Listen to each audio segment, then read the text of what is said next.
Nos petits tigres qui ont déjà bien grandi ne sont pas toujours calmes et sages. Parfois, ils peuvent grimper aux arbres ou jouer à celui qui sera le plus fort.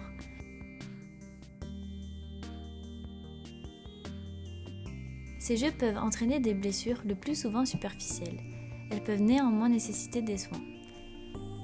C'est ainsi que Fuyou s'est retrouvé dans les mains expertes d'Olga et Alexis, nos vétérinaires. Avant de procéder aux soins, ils effectuent un contrôle général de l'animal. Tout y passe, des pattes au rythme cardiaque.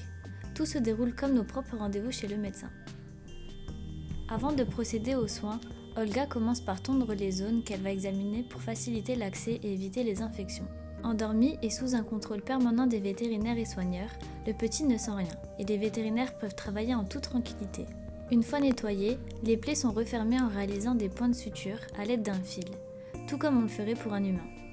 C'est une opération qui demande beaucoup de précision afin que les points soient bien réalisés et pour éviter que le tigre ne les enlève une fois réveillé. Orissa étant beaucoup plus grande que ses petits, la transporter aurait été trop difficile et risqué. Ces soins sont donc effectués dans son box de nuit. Les vétérinaires utilisent une seringue pour percer la poche de liquide et le ponctionner du coude de notre maman tigre. Après ces soins, le petit Fuyou est remis aussitôt dans sa boîte de transport, sur une bâche qui permettra de le déplacer plus facilement une fois arrivé. Il sera alors déposé dans son box de nuit, de manière à pouvoir prendre le temps de se réveiller sans être dérangé par ses frères et sœurs. Les soigneurs resteront veillés sur Orissa et son petit pour s'assurer que tout se passe bien à leur réveil et qu'ils puissent rapidement rejoindre le reste de la famille.